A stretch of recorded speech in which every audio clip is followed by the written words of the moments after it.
Salam Bapak Ibu Saudara, selamat sore, selamat berjumpa kembali. Hari ini kita akan bersama-sama untuk acara seminar hari ini. Puji Tuhan, hari ini kita akan bersama-sama belajar kebenaran firman Tuhan. Tapi sebelumnya mari kita berdoa bersama-sama. Bapa, kami ucap syukur untuk waktu yang Kau berikan bagi kami semuanya, untuk kami boleh hadir bersama di tempat ini malam hari ini, untuk kami boleh belajar kebenaran firman-Mu. Memberkati setiap anak-anak Allah yang telah tergabung dalam Zoom meeting pada hari ini. Kami percaya hadirat-Mu ketika kami memuji menyembah Engkau telah menguasai setiap kami, sehingga hati kami telah dibajak menjadi tanah yang baik, yang siap untuk ditaburi dengan benih-benih kebenaran firman-Mu. Urapan-Mu mengalir atas kami Tuhan, roh hikmat dan wahyu juga turun atas kami semuanya, sehingga apa yang Kau sampaikan pada hari ini akan membuat kami semakin mengerti dan semakin mengasihi Engkau. Terima kasih, dalam nama Tuhan Yesus Kristus kami ucap syukur dan berdoa.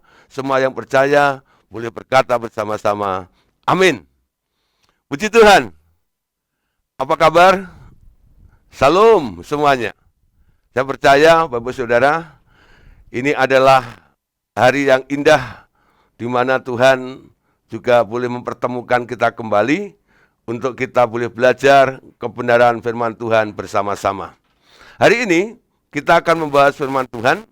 Temanya adalah tentang humility, ya, atau tentang kerendahan hati. Saudara, kerendahan hati ini adalah salah satu juga bagian daripada isi imamat rajani, ya. Nah, Bapak Saudara, ketika kita belajar tentang kerendahan hati atau humility ini, bukan berarti ketika kita diajak untuk menjadi orang yang rendah hati, kita akan menjadi orang yang rendah. Ternyata, Saudara, jalan untuk naik menurut Alkitab dan yang diajarkan oleh Tuhan Yesus adalah barang siapa merendahkan dirinya, dia akan ditinggikan. Jadi boleh dikatakan humility leads to strength. Jadi membawa kita kepada kekuatan, membawa kita kepada puncak, ya, keberhasilan dengan cara kita punya sikap, yaitu kerendahan hati.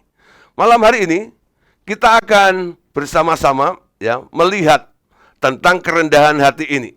Saudara, kita lihat di sini, ya. Coba Anda perhatikan dalam teks ini. Humility adalah sikap, bukan sebuah teori. Banyak orang bisa, ya, berpikir atau mungkin mereka bisa mencoba untuk berpikir, oh, jadi orang rendah hati itu seperti ini, ya. Dan itu hanya menjadi sebuah teori belaka. Jadi ketika orang hanya melakukan secara teori, itu tidak terjadi di dalam kehidupannya. Jadi orang ini hanya jaim istilahnya, supaya kelihatan rendah hati saja. Padahal sejatinya orang-orang tersebut tidak dikatakan sebagai orang yang telah rendah hati, ya.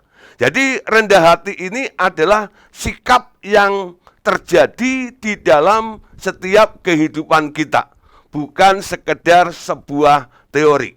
Bapak Ibu Saudara, orang yang rendah hati adalah orang yang berintegritas. Kita tahu artinya integritas. Integritas itu jujur, integritas itu tidak munafik, integritas itu melakukannya memang itu adanya seperti itu, ya. Nah, Saudara, orang-orang yang rendah hati akan menjadi orang yang melakukan segala sesuatu tanpa harus dilihat oleh orang, ya. Tanpa harus mereka menanti atau menunggu sebuah pujian dari seseorang. Dia lakukan karena memang dia adalah orang yang punya sikap seperti itu sendiri. Saudara, sikap kerendahan hati akan mengarahkan kita untuk menyadari bahwa kita ini sebenarnya tidak berarti apa-apa tanpa penyertaan Tuhan di dalam kehidupan kita, ya. Sikap kerendahan hati mengarahkan kita untuk menyadari bahwa kita tidak berarti apa-apa tanpa Tuhan. Bapak Saudara, orang yang rendah hati artinya mereka adalah selalu membutuhkan Tuhan. Ketika dia mau melakukan apa saja, dia selalu akan melibatkan Tuhan. Kalau dia bisa melakukan semuanya itu, dia bukan merasa dirinya hebat, bukan dia merasa bisa melakukannya. Tapi ini semuanya adalah campur tangan Tuhan karena Tuhan mempercayakan kepada orang tersebut untuk melakukan perkara-perkara tersebut. Amin. Bapak Saudara, hari ini kita akan masuk kepada bagian kerendahan hati itu sendiri. Kerendahan hati ternyata adalah ibu dari semua sifat yang baik. Saya mulai melihat ada beberapa orang yang memiliki sifat-sifat yang baik di dalam kehidupannya. Ternyata ketika saya sudah mulai mengenal orang tersebut bisa memiliki berbagai macam sifat yang baik di dalam kehidupannya karena orang tersebut adalah orang yang rendah hati. Ya, orang yang rendah hati adalah orang yang memiliki sifat-sifat yang baik karena kerendahan hati boleh dikatakan ibu dari semua sifat yang baik itu. Kerendahan hati adalah sikap yang memiliki makna dan dampaknya nanti sangat luar biasa. Nah, Bapak Saudara, kita akan belajar hari ini ada beberapa sikap, ya. Ada beberapa sikap orang yang rendah hati dan itu akan menjadi pembelajaran bagi kita bersama-sama. Yang pertama, Bapak Saudara, orang yang rendah hati itu memiliki sikap teachable, ya. Jadi dia adalah mau diajar dan mau belajar. Orang yang rendah hati mau diajar dan mau belajar, ya. Ketika seseorang berhenti belajar, maka dia akan berhenti bertumbuh dan berhenti menghasilkan buah. Jadi saudara, orang yang rendah hati, dia punya hati yang mau diajar dan mau punya keinginan untuk belajar. Kenapa kita harus belajar? Kenapa kita harus mau belajar? Saudara, ketika Tuhan awalnya menciptakan Anda, Tuhan menciptakan Anda dengan kapasitas, dengan potensi, dengan kemampuan yang sangat-sangat luar biasa besarnya untuk memuliakan nama Tuhan. Kita tahu firman Tuhan mengatakan, kita ini buatan Allah, diciptakan dalam Kristus Yesus untuk melakukan pekerjaan-pekerjaan yang besar. Kita dipanggil keluar dari kegelapan kepada terangnya yang ajaib untuk melakukan perkara-perkara yang besar. Jadi saudara, rancangan Allah, rencana Allah di dalam kehidupan kita ini adalah rencana yang besar. Di dalam rencana itu, Allah telah menaruh kapasitas, Allah telah menaruh potensi, Allah telah menaruh kemampuan yang sangat luar biasa di dalam kehidupan kita. Untuk menggali semuanya dan supaya tumbuh di dalam kehidupan kita, kita harus mau belajar. Kita harus mau diajar. Tidak ada orang bisa bertumbuh tanpa adanya sebuah pembelajaran. Bapak-Ibu Saudara, saya mulai menarik kesimpulan. Kalau Tuhan memberikan waktu untuk kita menjalani kehidupan ini, sebenarnya saudara, dalam waktu yang diberikan oleh Tuhan dalam kehidupan kita ini, kita harus memanfaatkan setiap waktu yang diberikan oleh Allah kepada kita untuk kita pakai belajar banyak hal. Nah, saudara, kalau kita belajar, kita butuh figur. Kalau kita mau belajar, kita butuh guru, bukan? Sekarang siapa figurnya? Siapa gurunya? Untuk kita teladani, untuk kita contoh, supaya kita bisa belajar kepada figur atau guru tersebut. Bapak Saudara, mari kita buka bersama-sama dalam Matius 11 ayat 29 sampai ayat yang ke-30. Dalam Matius 11 ayat 29 ayat 30, ada satu tokoh yang mengatakan dan mengajak kita semuanya. Dia berkata begini, "Pikulah kuk yang kupasang dan belajarlah kepadaku, karena aku lemah lembut dan rendah hati, dan jiwamu akan mendapat ketenangan. Sebab kuk yang kupasang itu enak dan bebanku pun ringan." Siapa tokoh tersebut? Siapa guru tersebut? Ternyata tak lain tak bukan adalah Tuhan kita. Tuhan yang sangat kita muliakan, Tuhan yang sangat kita kagumi, yang sering kita puji, yang sering kita sembah. Dia adalah figur sejati yang boleh kita teladani.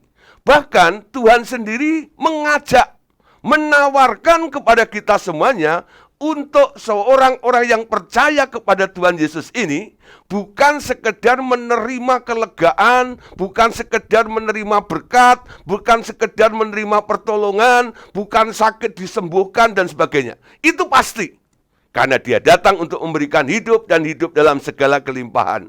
Tapi Tuhan Yesus juga membawa kita, menarik kita, mengajak kita untuk belajar. Ya, marilah kepadaku, ya, pikulah kuk yang kupasang dan belajarlah kepadaku, karena aku lemah lembut dan rendah hati. Ternyata ada dua pelajaran, saudara, kalau kita mau belajar kepada Tuhan Yesus. Yang pertama adalah ketika kita mau belajar dengan Tuhan Yesus, kita akan menjadi orang yang lemah lembut. Lemah lembut itu artinya fleksibel. Mau dibentuk seperti apa, ya, tidak membantah, tidak berontak. Dia mengikuti polanya, yaitu Tuhan Yesus yang mengajar dan membentuk dia. Yang kedua, ya, belajar kepada Tuhan Yesus. Anda dan saya akan diajar untuk menjadi orang-orang yang rendah hati. Tapi Bapak Saudara, banyak orang yang tidak mau menjadi orang yang rendah hati. Mereka cenderung pengen menjadi orang yang hebat, orang yang kuat, orang yang arogan, orang yang sombong, pamer ini dan pamer itu. Ya, tujuannya apa? Supaya semua orang mengakui bahwa dia hebat seperti itu. Tapi saudara, ketika Tuhan mengajak kita untuk belajar rendah hati di sini, bukan berarti Tuhan mau membuat kita menjadi orang yang rendah. Ya. Rendah hati beda dengan orang yang minder atau rendah diri. Kita tahu ya, guru kita atau Tuhan Yesus sendiri, kenapa dia menjadi figur panutan sebagai orang yang rendah hati? Karena Tuhan Yesus sendiri adalah pribadi atau orang yang memiliki sifat rendah hati juga. Pertama, saudara, ya, Anda lihat, ketika Tuhan Yesus disuruh oleh Bapaknya untuk turun ke bumi, ini sebenarnya adalah menurunkan kondisi yang awalnya di surga. Tuhan Yesus ini memiliki segala fasilitas yang enak dan semuanya, ya, nyaman dan segalanya. Tapi Bapaknya menyuruh dia untuk turun ke bumi. Ketika Bapaknya menyuruh Tuhan Yesus turun ke bumi, apakah di bumi itu tempat yang enak? Apakah di bumi itu tempat yang nyaman? Tapi saudara, Tuhan Yesus rela, ya, dengan rendah hati.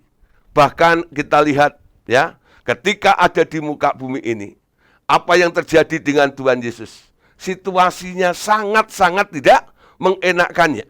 Nah, saudara, orang yang rendah hati rela kadang-kadang, ya, harus ada di tempat yang tidak seperti apa yang dia inginkan. Ya, tidak seperti apa yang dia harapkan. Tapi saudara, tapi bukan berarti Tuhan Yesus itu menjadi orang yang lemah, Tuhan Yesus itu menjadi orang yang rendah, yang tak bisa berbuat apa-apa.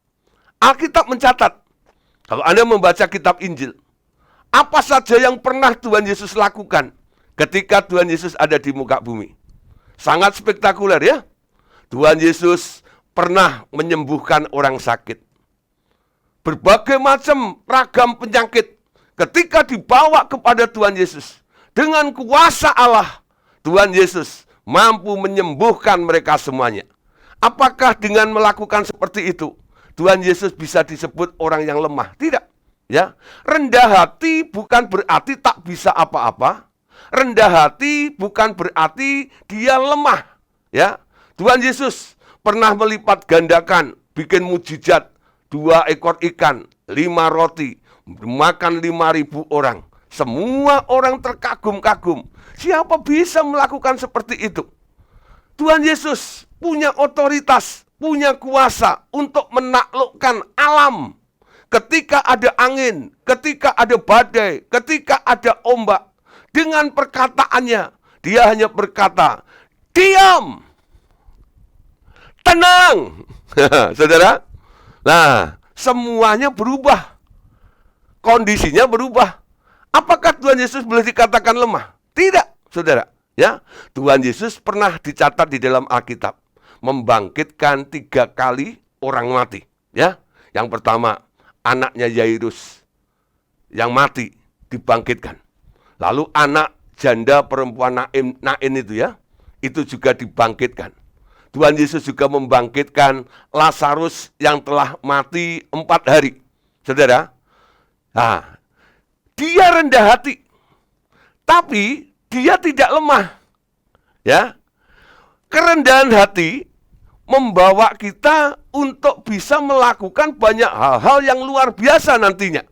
Oleh sebab itu, dalam Filipi pasal 2, ayat 5 sampai ayat yang ke-8, Rasul Paulus menasihatkan kepada kita semuanya pada malam hari ini, hendaklah kamu dalam hidupmu bersama menaruh pikiran dan perasaan yang terdapat juga di dalam Kristus Yesus, yang walaupun dalam rupa Allah tidak menganggap kesetaraan dengan Allah itu sebagai milik yang harus dipertahankan, melainkan telah mengosongkan dirinya sendiri dan mengambil rupa seorang hamba dan menjadi sama dengan manusia. Ayat 8, dan dalam keadaan sebagai manusia, ia telah merendahkan dirinya dan taat sampai mati, bahkan sampai mati di kayu salib. Bapak Saudara, kita lihat ya, Tuhan Yesus tidak mempertahankan. Bicara tentang mempertahankan, ya, di sini bicara tentang hak hidup. Tuhan Yesus tidak memusingkan tentang haknya. Orang yang rendah hati, dia tidak terus menuntut tentang hak hidupnya atau hak dirinya. Orang yang rendah hati, dia hanya melakukan sampai bisa disebut menjadi orang yang taat. Melakukan apa yang diperintahkan dan yang ditugaskan oleh bapaknya. Nah, saudara, ini menjadi sebuah teladan. Paulus katakan tadi, hendaklah kamu dalam hidupmu bersama menaruh pikiran dan perasaan yang terdapat juga dalam Kristus. Jadi belajar kepada Tuhan Yesus, lihat Bapak Saudara, sikap apa, pikiran apa yang Yesus pernah tampilkan, yang bisa kita lihat, kita boleh teladani, ya.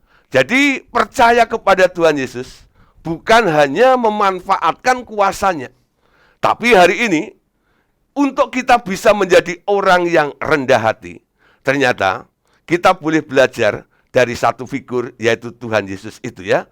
Nah, saudara, sekarang lihat ayat yang ke-9-nya.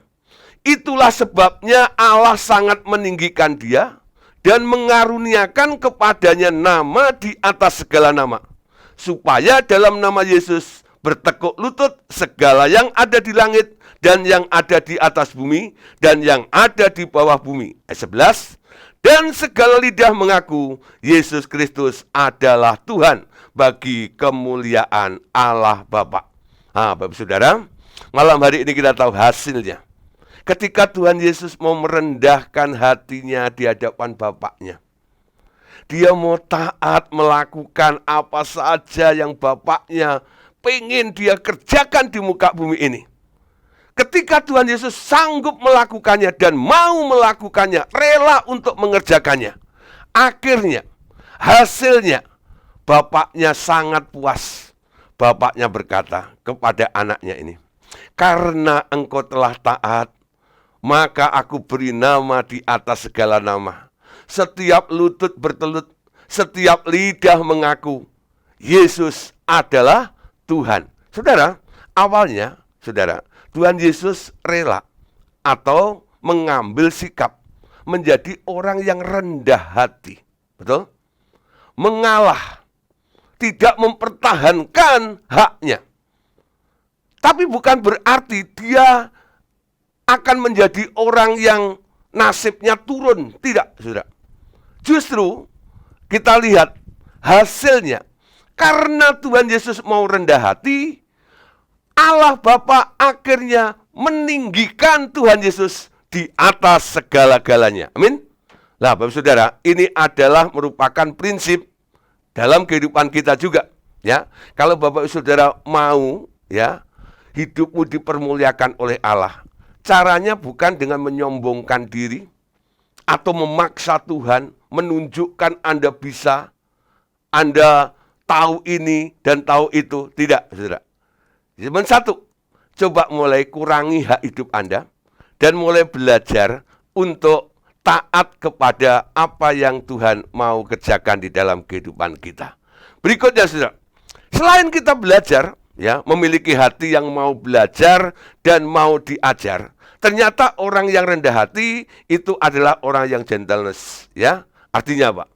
Punya keberanian untuk mengakui kesalahan dan rela untuk dikoreksi. Sifat orang yang rendah hati punya keberanian untuk mengakui kesalahan dan rela untuk dikoreksi. Hari ini saya beri contoh, ya, satu orang namanya Raja Daud. Saya percaya semua tahu tentang Raja Daud dengan kisah-kisahnya. Dalam Kisah Para Rasul, pasal 13, ayat yang ke-12, ayat yang ke-22, Alkitab menulis begini, setelah Saul disingkirkan, Allah mengangkat Daud menjadi raja mereka. Tentang Daud, Allah telah menyatakan, aku telah mendapatkan Daud bin Isai, seorang yang berkenan di hatiku dan yang melakukan segala kehendakku. Saudara, kalau Anda lihat ayat ini, yang saya headlight merah itu ada kata berkenan di hatiku. Siapa yang ngomong? Yang ngomong Tuhan. Tuhan menilai Daud dan dia menganggap Daud itu adalah pribadi atau orang yang sangat berkenan di hatinya. Tapi kalau kita lihat perjalanan kehidupan Daud, kalau saya melihat pernyataan Allah tentang Daud menjadi orang berkenan, dan kita bandingkan dengan apa yang terjadi dalam kehidupan Daud, kayaknya kok nggak sinkron, ya. Orang yang berkenan, hidupnya jatuh bangun. Pernah jatuh dalam dosa menghitung laskar. Betul nggak, ya? Dan akibatnya menyengsarakan bangsa Israel yang kena penghukuman. Jatuh pula dengan perempuan namanya Betseba, ya. Nah, saudara, jatuh bangun dalam dosa. Banyak hal-hal yang dia lakukan yang kelihatannya itu tidak berkenan kepada Allah. Tapi kenapa Tuhan sendiri yang mengatakan, Daud itu sangat berkenan di hatiku. Nah, saudara, kenapa seperti itu? Saudara, manusia itu menilai orang dari casingnya, dari luarnya, ya, dari penampilannya. Tapi Tuhan menilai orang itu dari hatinya. Amin. Jadi kalau hari ini diajar untuk menjadi orang yang rendah hati, kita sekarang diajak untuk di hadapan Tuhan supaya punya nilai di hadapannya. Kerendahan hati bukan sebuah teori, adalah sebuah sifat, ya. Dan itu adalah nilai yang nantinya akan dipandang oleh Tuhan sampai akhirnya Tuhan berkata, aku berkenan kepada orang itu, yaitu orang yang rendah hati. Saudara, kita lihat apa yang terjadi dengan Daud. Dalam 2 Samuel pasal 12 ayat yang ke-13. Ini pengakuan daripada Daud. Daud berkata begini. Lalu berkatalah Daud kepada Natan, aku sudah berdosa kepada Tuhan. Dan Natan berkata kepada Daud, Tuhan telah menjauhkan dosamu itu, engkau tidak akan mati. Nah, saudara, Daud ketika ditegur, ketika dikoreksi, dia tidak berdalih. Dia tidak cari 1000 macam alasan untuk menutupi semua kesalahannya. Ketika Nabi Natan itu menegur Daud, cuma satu kata yang keluar dari mulutnya Daud. Yes, Lord, benar. Benar Tuhan, aku telah salah. Aku sudah berdosa kepada Tuhan. Orang yang rendah hati, ketika ditegur, ketika dinasihati, ketika diarahkan, dia akan nurut, dia mau. Ya, nah saudara, kita mau belajar seperti apa yang dilakukan oleh Daud ini. Mungkin dalam kehidupan kita pernah mengalami namanya jatuh. Kita pernah mengalami namanya kesalahan-kesalahan di dalam kehidupan kita. Dan kita mungkin sering melakukannya juga. Tapi saudara, mata Tuhan melihat dan Tuhan ingin membenahi di dalam kehidupan kita. Ketika Tuhan mulai intervensi dan Tuhan mau mengubah, memperbaiki hidup kita, teguran mulai dilakukan oleh Allah. Ketika Tuhan mulai menegur, apakah Anda berdalih dengan Allah? Atau Anda berkata seperti Daud, aku sudah berdosa kepada Tuhan. Yes Lord, benar, aku telah berdosa. Ya, sifat rendah hati, rela untuk ditegur, rela untuk dikoreksi seperti itu. Bapak Saudara, saya ingat dalam pengalaman kehidupan saya, ya, saya ya walaupun sudah jadi hamba Tuhan, ya, juga tak luput dari namanya kesalahan. Berapa kali saya melakukan hal yang boleh disebut salah, ya, atau berdosa. Nah, puji Tuhan, saya punya mentor, namanya Pak Andreas Samudra. Ya, nah saudara, saya melihat bagaimana beliau menangani atau menyikapi setiap anak-anak didiknya atau anak buahnya atau timnya yang melakukan kesalahan. Satu kali, saudara, saya melakukan kesalahan. Dan itu membuat banyak orang mulai memandang saya sebelah mata. Karena, hamba Tuhan kok kayak begitu. Ya, hamba Tuhan kayak begitu. Nah, saudara, orang yang awalnya sangat respect dengan saya, ketika saya mulai melakukan kesalahan tersebut, orang memandang saya hina. Ya lah. Orang berpikir atau menilai saya, Gideon nggak pantas jadi hamba Tuhan. Hamba Tuhan nggak begitu, seperti itu. Nah, saudara, sampai satu kali Pak Andreas itu dapat, waktu itu belum ada WhatsApp, masih SMS, ya. Dapat SMS dari seseorang yang bunyinya begini, ya.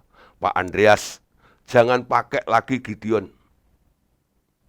Karena Gideon begini melakukan kesalahan, intinya ya, atau melakukan perbuatan dosa, ya. Nah, karena Pak Andreas mendapatkan SMS seperti itu, ketika Pak Andreas sedang seminar di Jakarta, nah dalam seminar itu saya memimpin pujian, lalu Pak Andreas yang khotbah, yaitu hari Sabtu. Nah, saudara, hari Minggu pagi, ya, saya dapat SMS dari Pak Andreas, Gideon, ya, bisa nggak, waktu itu Pak Andreas ada di Kanadianti, bisa nggak pergi ke Kanadianti, ya, ketemu dengan saya, ya, ada hal yang harus saya bicarakan dengan kamu, ya, sebelum saya pulang ke Bandung. Saudara, saya langsung jawab, oke Pak. Lalu saya ambil motor, ya, saya cepat aja ngebut ke sana, ya, udah kayak terbang, karena Pak Andreas siang sudah harus jalan, jadi saya harus buru-buru ke sana juga. Sampailah akhirnya saya sampai di Kanadianti. Nah di situ lalu Pak Andreas ajak saya makan, ya, makan di ruang makan yang dekat pintu itu, ya, itu ada, itu ada meja bundar. Jadi saya anggap itu kayak konferensi meja bundar, meja marmer itu. Nah, saudara, lalu makanlah bareng Pak Andreas. Nah, habis makan, Pak Andreas itu senyum-senyum, Gideon, gitu ya. Dia berikan handphonenya. Pak Andreas berikan handphonenya ke saya. Baca itu, ya, ada SMS dari seseorang. Setelah saya baca, saya tahu siapa yang mengirim SMS tersebut, ya, tapi tidak saya sebut namanya. Nah, di SMS itu bunyinya seperti apa yang tadi saya katakan. Pak Andreas, jangan pakai Gideon lagi, karena Gideon telah melakukan kesalahan atau telah berbuat dosa. Ya, nah, akhirnya saya kembalikan handphone itu ke Pak Andreas. Lalu Pak Andreas bilang begini, Gideon, betulkah apa yang ditulis yang dikirim oleh orang itu, SMS itu? Saya katakan, betul Pak. Itu yang saya alami, dan itu yang saya lakukan, dan itu yang sedang terjadi di dalam kehidupan saya. Dan saya bilang, gara-gara itu Pak, saya kalau ketemu orang, biasanya orang itu ramah dengan saya. Sekarang orang mulai menghindar dengan saya, ya. Lalu Pak Andreas bilang gini, Gideon, saya tidak menghakimi kamu, ya.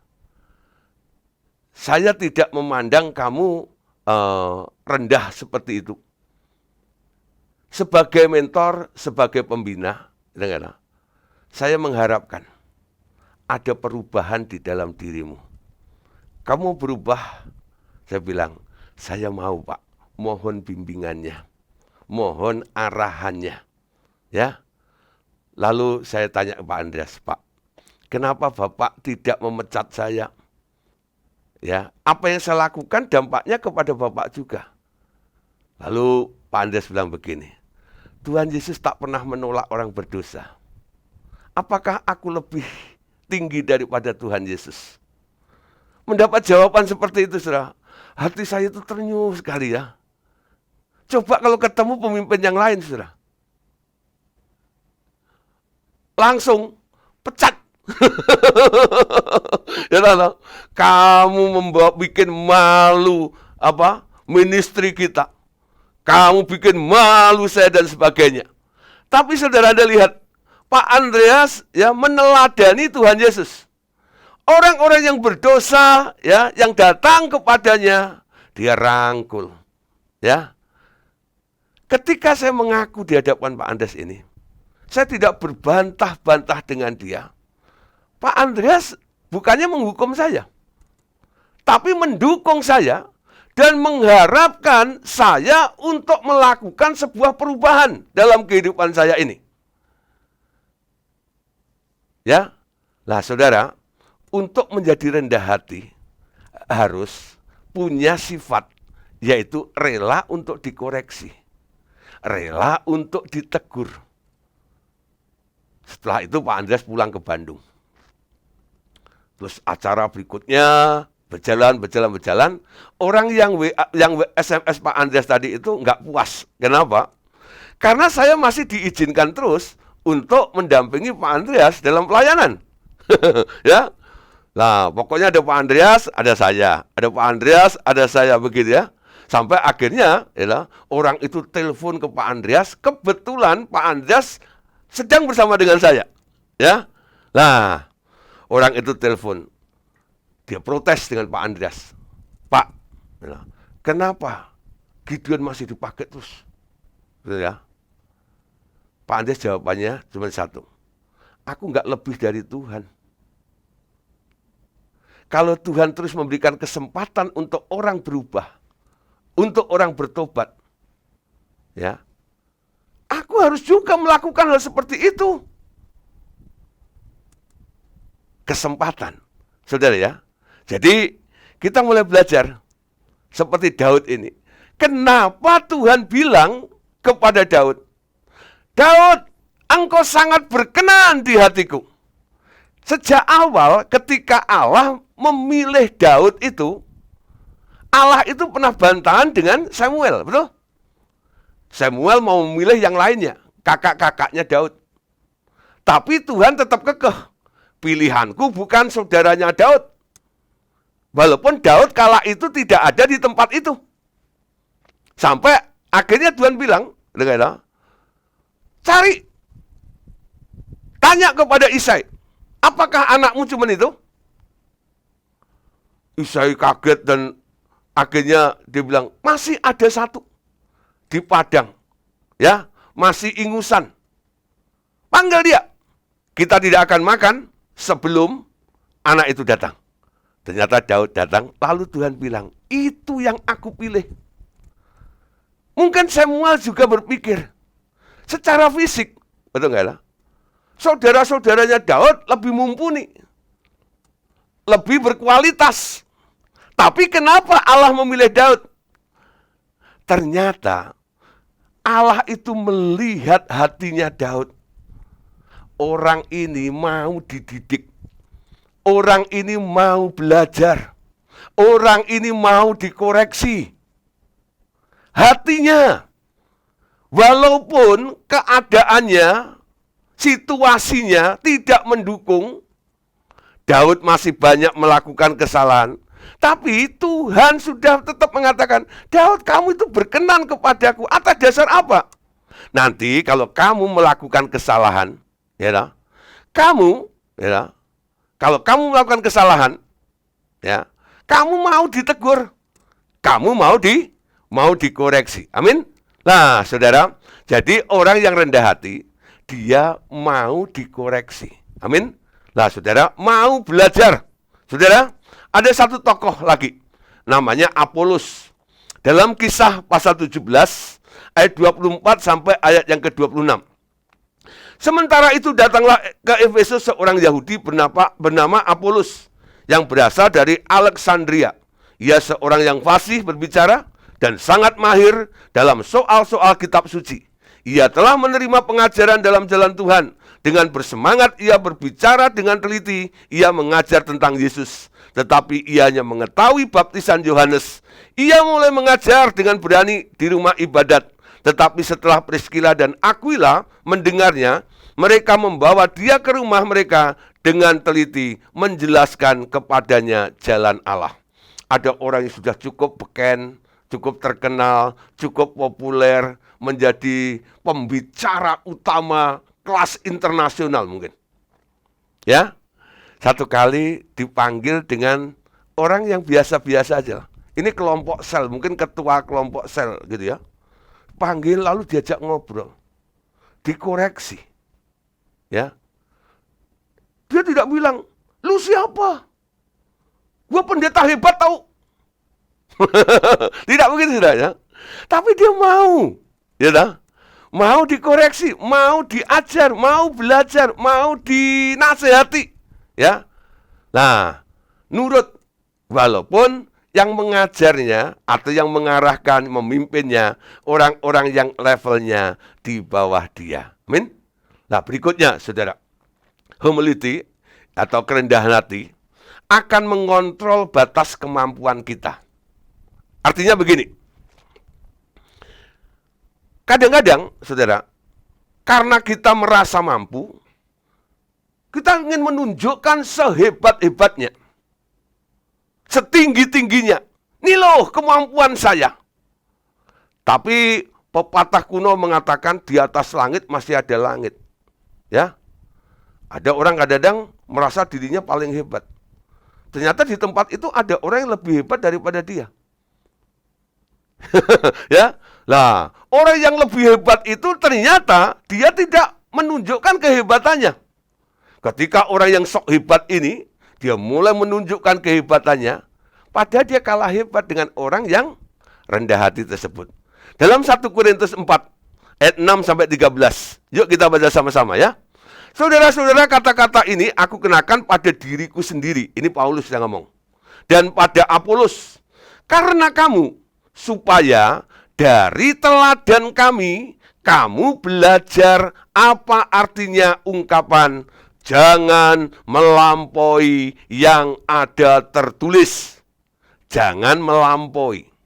Supaya jangan di antara kamu yang menyombongkan diri dengan jalan mengutamakan yang satu daripada yang lain. Sebab siapakah yang menganggap engkau begitu penting? Dan apakah yang engkau punyai yang tidak engkau terima? Dan jika engkau memang menerimanya, mengapakah engkau memegahkan diri seolah-olah engkau tidak menerimanya? Kamu telah kenyang, kamu telah menjadi kaya, tanpa kami kamu telah menjadi raja. Alangkah baiknya kalau benar demikian, bahwa kamu telah menjadi raja, sehingga kami pun turut menjadi raja dengan kamu. 9. Sebab menurut pendapatku, Allah memberikan kepada kami para rasul tempat yang paling rendah, sama seperti orang-orang yang telah dijatuhi hukuman mati. Sebab kami telah menjadi tontonan bagi dunia, bagi malaikat-malaikat, dan bagi manusia. Kami bodoh oleh karena Kristus, tetapi kamu arif dalam Kristus. Kami lemah, tetapi kamu kuat. Kamu mulia, tetapi kami hina.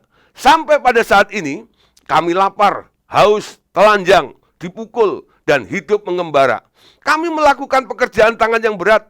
Kalau kami dimaki, kami memberkati. Kalau kami dianiaya, kami sabar. Kalau kami difitnah, kami tetap menjawab dengan ramah. Kami telah menjadi sama dengan sampah dunia, sama dengan kotoran dari segala sesuatu sampai pada saat ini. Nah, saudara, perhatikan ya, sikap yang diambil oleh Paulus itu. Kami, aku dan Apolos, supaya menjadi teladan, ya, supaya tidak sombong. Walaupun dia sudah berhasil di dalam pelayanannya, tapi dia tetap mengambil tempat yang terendah. Amin. Mengambil tempat yang terendah. Saya ingat saya punya pengalaman sedikit lucu, saudara.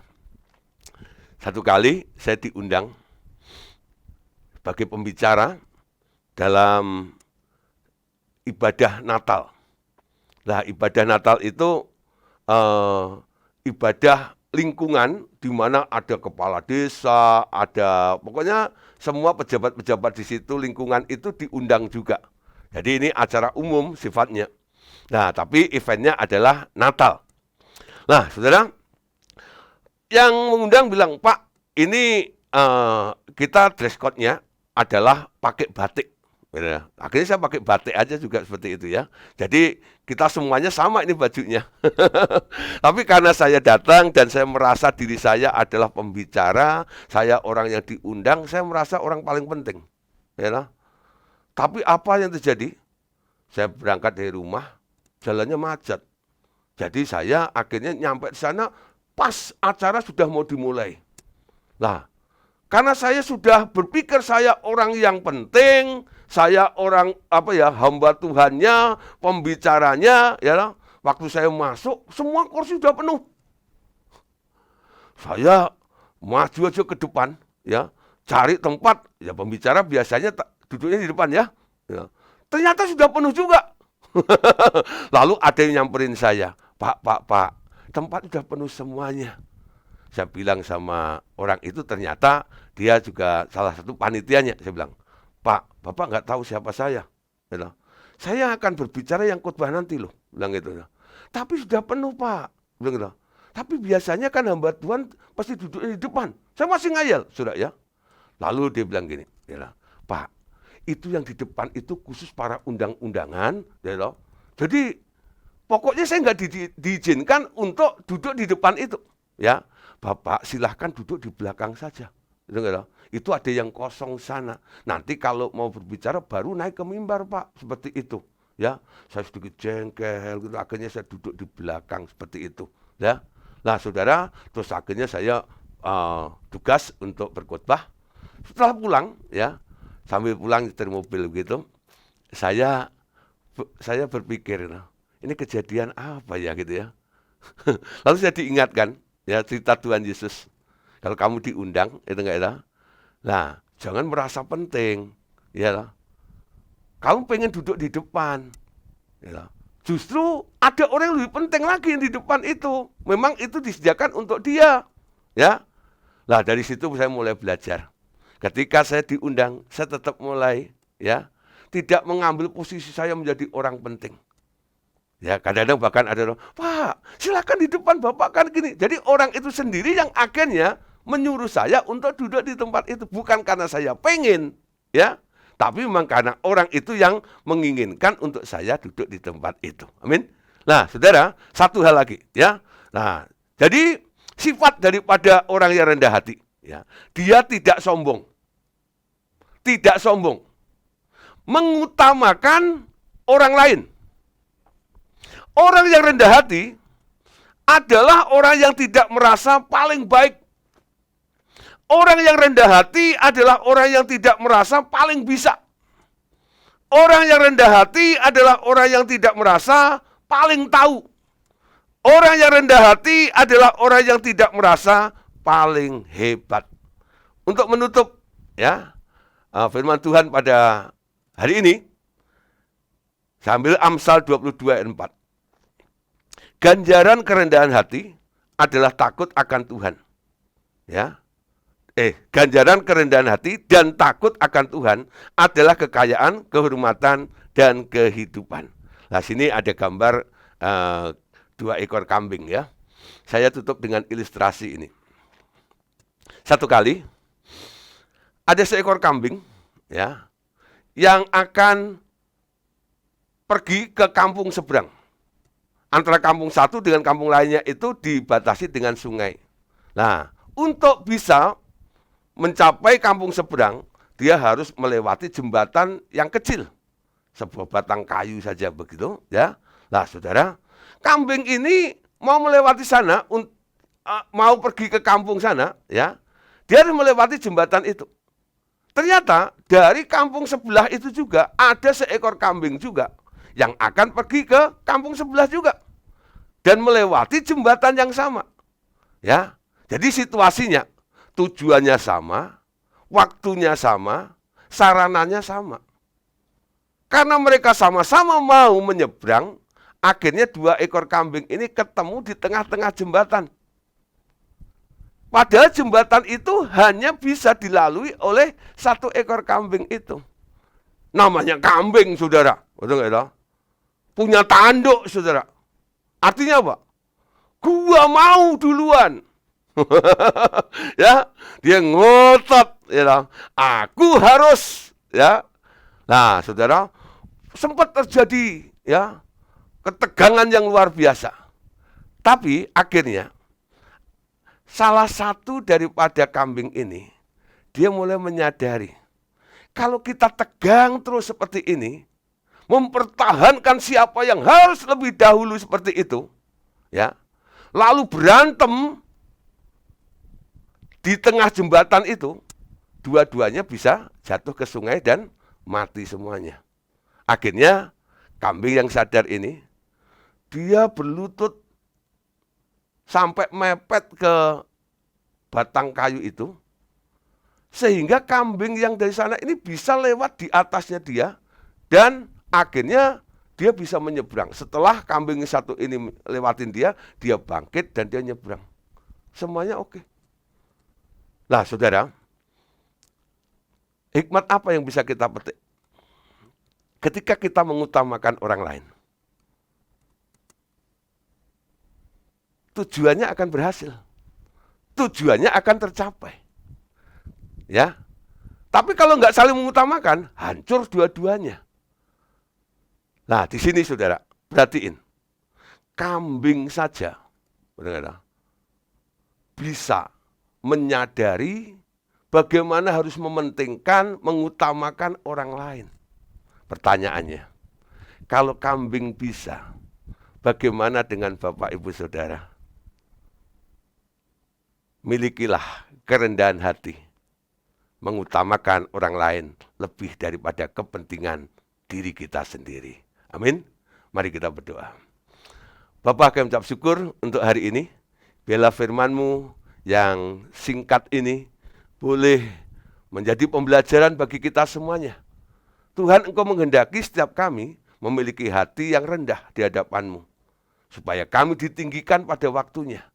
Terima kasih Bapa, biarlah Roh Kudus yang ada di dalam diri kami sanggup untuk mengubah setiap kehidupan kami. Kalau Daud bisa berubah, kalau Apolos mau, kalau Paulus juga bisa, kami pun juga mau belajar dengan Engkau Tuhan untuk menjadi lemah lembut dan rendah hati. Terima kasih Bapa, terima kasih Tuhan Yesus. Memberkati setiap anak-anak Allah yang telah mendengarkan firman pada hari ini. Dalam nama Tuhan Yesus kami ucap syukur dan berdoa. Haleluya. Amin.